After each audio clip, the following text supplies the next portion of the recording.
7వ అధ్యాయం. ప్రశాంతత పొందుతున్న సుహాసినీదేవి. ఈమె మాతృదేవిని ఉద్బోధనలో దర్శించారు. శ్రీరామకృష్ణ శిష్యుల్లో పలువురిని కూడా ఈమె దర్శించుకున్నారు. రోజు మాతృదేవి దర్శనార్థం వెళ్ళినప్పుడు అక్కడ జరిగిన సంభాషణలను ఒక పుస్తకంలో పొందుపరిచారు. కాలాంతరంలో ఆమె కుమారుడు ఆ పుస్తకాన్ని మఠానికి అందజేశారు. నాకు మొదట ఆడపిల్ల పుట్టి చనిపోయింది. ఆ తర్వాత కమల ఆడపిల్లలు పుట్టి కొద్ది రోజుల్లోనే చనిపోయారు. అందువల్ల నేను సహజంగానే దుఃఖంలో మునిగిపోయాను. ఆ సమయంలోనే నా స్నేహితురాలైన సరళ నన్ను మాతృదేవి వద్దకు తీసుకువెళ్ళింది. అది 1915వ సంవత్సరం. సరళ అప్పుడు సోదరి నివేదిత పాఠశాలలో ఉంటున్నది. ఆమె నన్ను తీసుకుని వెళ్ళింది. అప్పుడు మాతృదేవి పూజ చేస్తున్నారు. వసారా నుండే ఆమెను చూడగలిగాను. అదే మాతృదేవిని ప్రప్రథమంగా నేను దర్శించడం.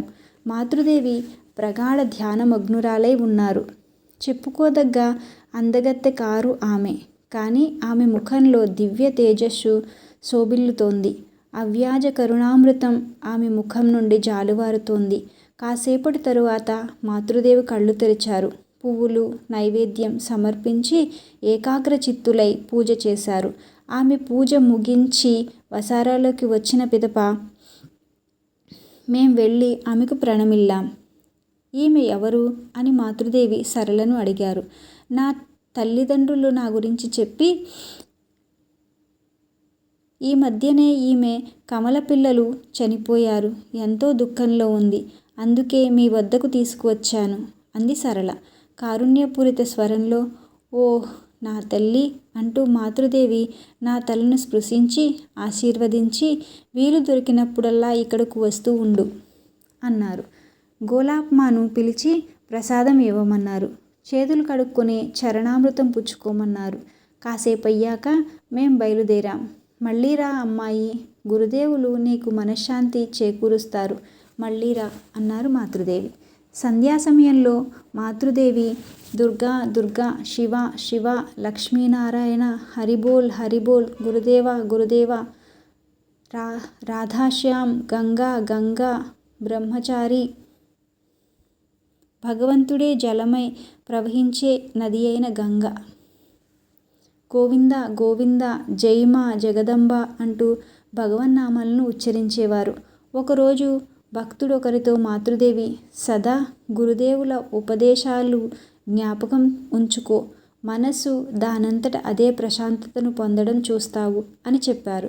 మాతృదేవి ఈ ఉపదేశాన్ని నేను కూడా సదా జ్ఞాపకం ఉంచుకున్నాను.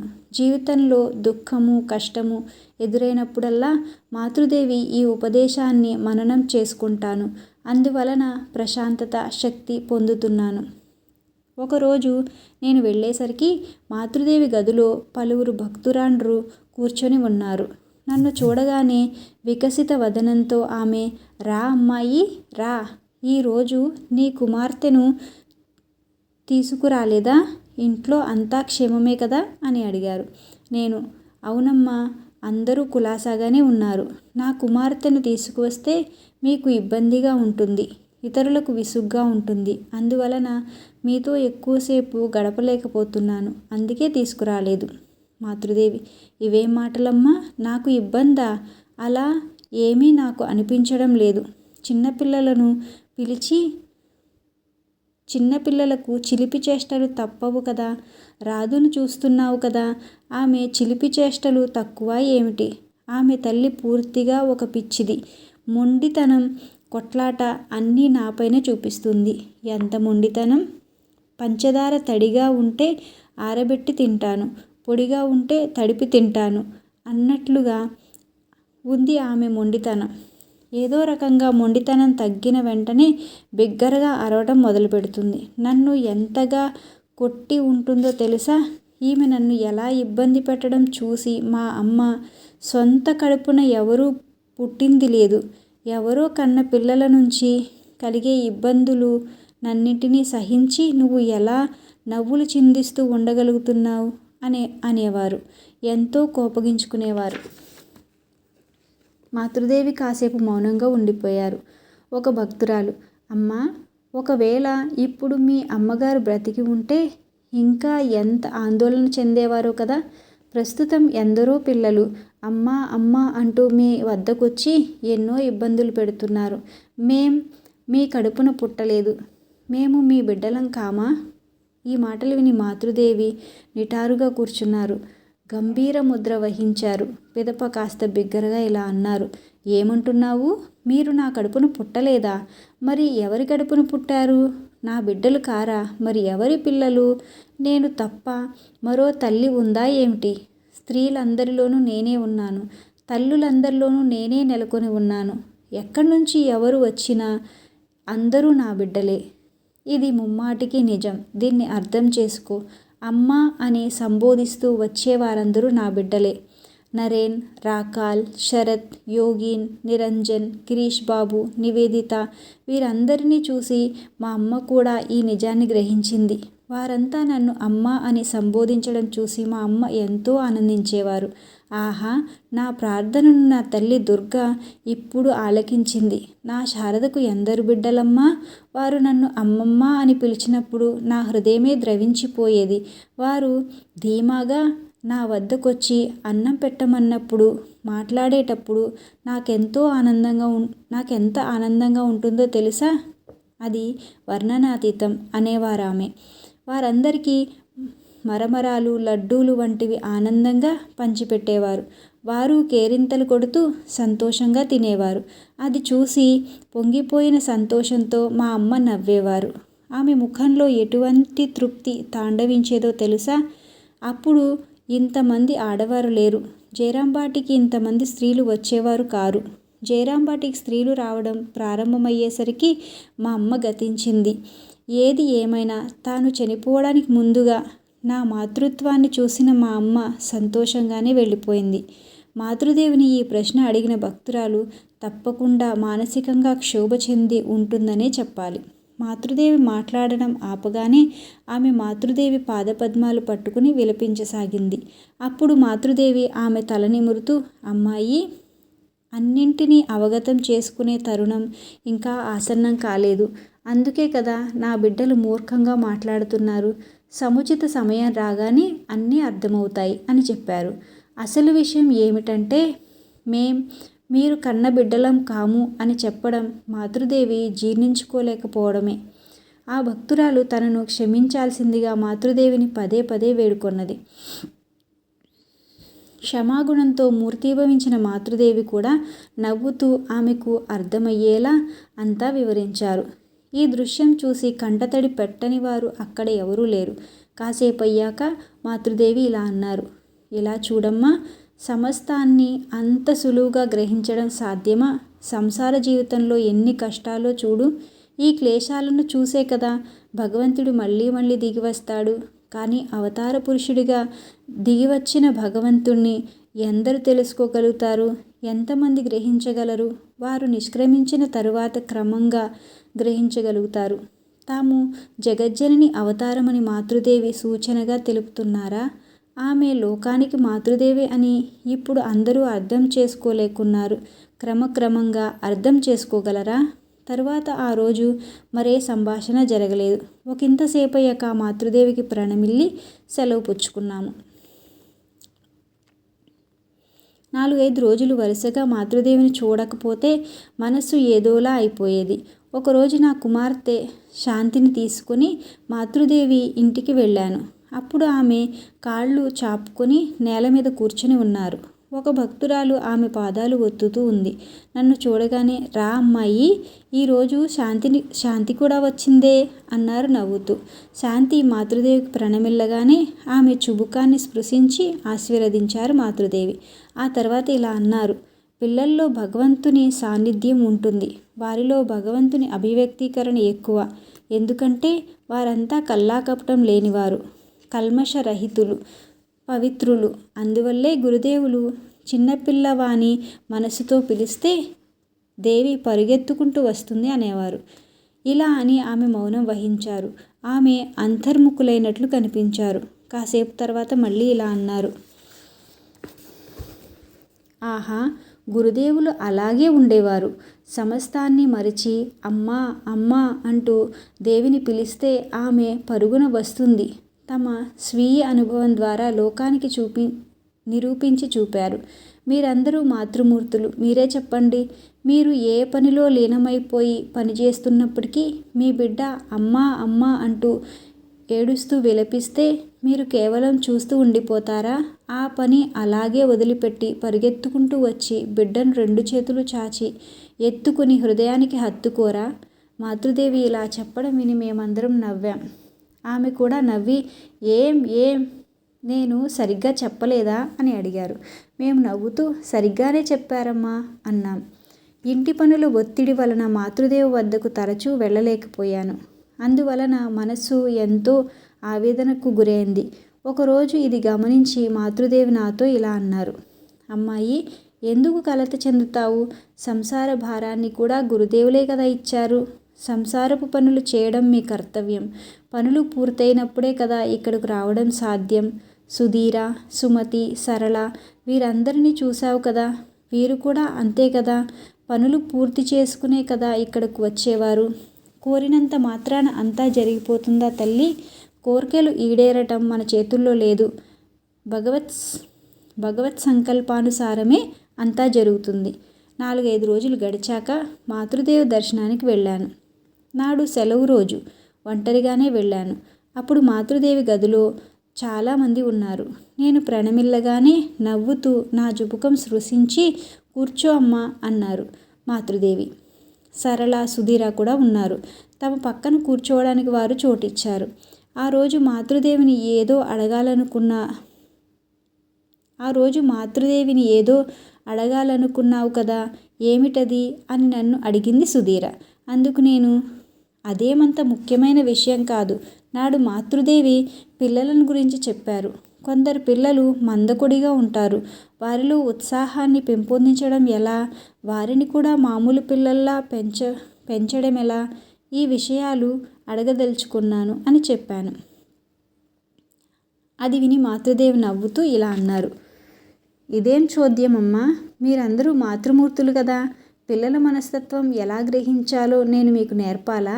అసలు విషయం ఏమిటంటే వారితో సహజంగా మెలగాలి, సరళంగా మాట్లాడాలి, సమవయస్కులైన పిల్లలతో ఆడుకోనివ్వాలి. ఎక్కువగా తిట్టకూడదు, కసురుకోకూడదు.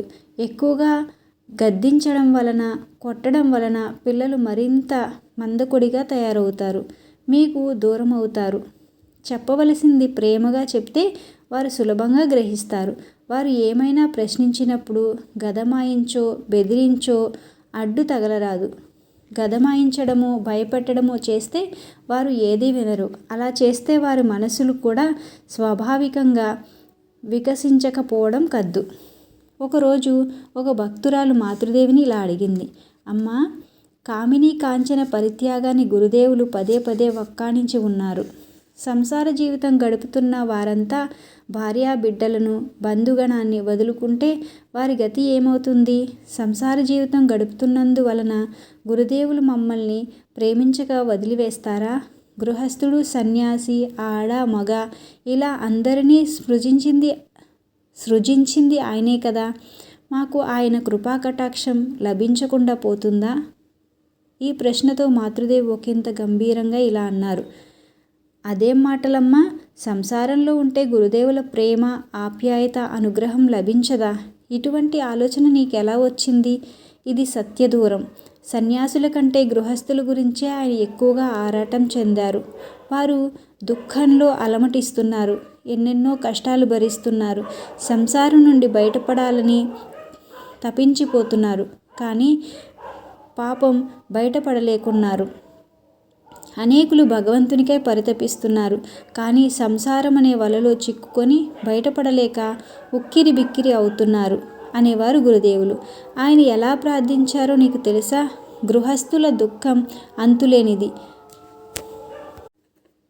అందుకే నేను జగజ్జననిని అమ్మా, వారు మనస్సులను భక్తితో నింపు, వారు ప్రశాంతతను పొందని అనేవారు. ఒక చేతితో భగవంతుని పుచ్చుకో, మరొక చేతితో ఇంటి పనులు చక్కదిద్దుకో అంటూ ఆయన బోధించడం నువ్వు కథామృతంలో చదవలేదా? సన్యాసులు భగవంతుని కోసం సర్వస్వము త్యజించి సంసారం నుండి వైదొలగిన వారు. వారికి సంసారం పట్ల ఎటువంటి అనురక్తి ఉండదు. గృహస్థుల విషయం అలాంటిదా? ఎంత మాయ, ఎంత మోహం, ఎంత బాధ్యత, ఎన్ని కర్తవ్యాల నడుమ వారు జీవితం గడపవలసి వస్తుంది. వారి భుజస్కంధాల మీద 1000 కిలోల భారం మోపబడింది. అందువల్లే గురుదేవులు గృహస్థులకై అంతగా ఆరాటం చెందారు. ఆయనకు స్త్రీ పురుష భేదం లేదు. భక్తుల కోసం ఎంతగా ఆరాటం చెందారో అంతగా భక్తురాండ్ర నిమిత్తము ఆరాటపడ్డారు.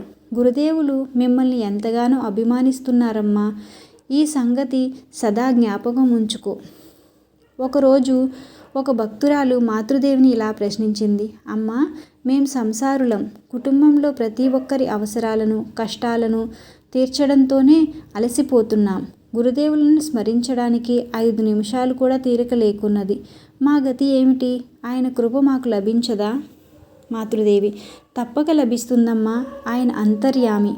అందరి హృదయాలలోనూ ఆయన నెలకొని ఉన్నారు.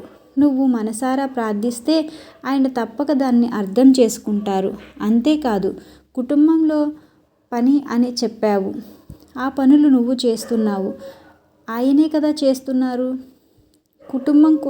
నువ్వు చేస్తున్నావా? ఆయనే కదా చేస్తున్నారు. కుటుంబం కూడా ఆయనదే కదా.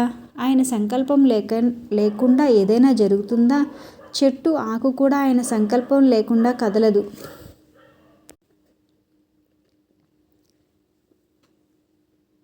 కృష్ణుడు సంకల్పించకపోతే ఏ పని జరగదు. నీ మనసులో ఈ వ్యాకులత తలెత్తిందే, అది కూడా ఆయన సంకల్పం వల్లే జరిగిందని గ్రహించు. ఆయనను ఎవరు ప్రేమిస్తారో వారిని ఆయన కాపాడుతాడు. నువ్వు ఆయనను ప్రేమించినా ప్రేమించకున్నా ఆయన నిన్ను ప్రేమిస్తారు. మీరు ఆయనను కించిత్తు స్మరించినా చాలు, ఒకంత ధ్యానించినా చాలు. కానీ మన ప్రాణాలను జోడించి చేయండి. వ్యాకులతతో ఆయనను ప్రార్థించండి, ఆయనను స్మరించండి, ఆయనను ధ్యానించండి. రోజు గడిచిపోయే వేళ 2 కన్నీటి చుక్కలు రాల్చి నామజపం చేయండి. ఈ 2 చుక్కల కన్నీరు కాకపోతే మీ దగ్గర మరేముంది చెప్పండి చూద్దాం. వేరే ఉన్నవన్నీ ఆయనవే. ఈ 2 కన్నీటి బిందువులే మీవి. వాటిని ఆయనకు అర్పించండి. అలా అర్పించారంటే ఆయన మీ స్వాధీనంలో ఉంటారు. భయం ఎందుకమ్మా? గురుదేవులు ఈసారి అవతరించడం మీకోసమే. భగవంతుని చేరుకోవడానికి మీకు ఎంత సుగమమైన మార్గం చూపించి వెళ్ళారు ఆయన. ఒకరోజు మాతృదేవి దర్శనార్థం వెళ్ళాను. మనస్సు ఎంతో అయోమయ స్థితిలో ఉంది. నేను, అమ్మా, ఎంత ప్రయత్నించినా మనశ్శాంతి లభించడం లేదు. సంసారానలంలో దహించుకుపోతున్నాను. మీ వద్దకొచ్చి మాట్లాడినప్పుడే మనశ్శాంతి పొందుతున్నాను. నా కళ్ళు ఆర్ద్రమవటం చూసి మాతృదేవి ఇలా అన్నారు. జరిగేదంతా గురుదేవుల అనుగ్రహం వల్లే జరుగుతోందని నువ్వెందుకు మర్చిపోతున్నావమ్మా? ఇదిగో నా వద్దకు వచ్చావు. ఇది ఆయన సంకల్పమే కదా. భగవంతుని ప్రేమించు. పిల్లలకు కూడా భగవంతుని ప్రేమించడం నేర్పించు. భగవంతుడు నావాడు అనే భావనలో ఆయనను ప్రేమించడం పిల్లలను నేర్చుకొని, పూర్వజన్మ కర్మల మేరకే ప్రతి వ్యక్తి ఈ ఎలలో జన్మిస్తున్నాడు. అందుకే కొందరు చిరుప్రాయ నుండే భగవంతుణ్ణి కోరుకోవడం చూస్తున్నాం. కొందరు పెరిగి పెద్దయ్యాక దారి తప్పవచ్చు. అంతా స్వీయ కర్మ ఫలితమే. కానీ ఆయన అనుగ్రహం ఉంటే తాను లిఖించింది తానే చెరిపివేస్తాడు. ఆయన వ్రాసింది ఆయనే తుడిపివేస్తాడు. అందుకే కదా ఆయన కపాలమోచనుడు అని పేర్కొనబడ్డాడు. అంతా ఆయన చలువే. అందువల్ల ఆయనకు నిన్ను నువ్వు అర్పించుకో.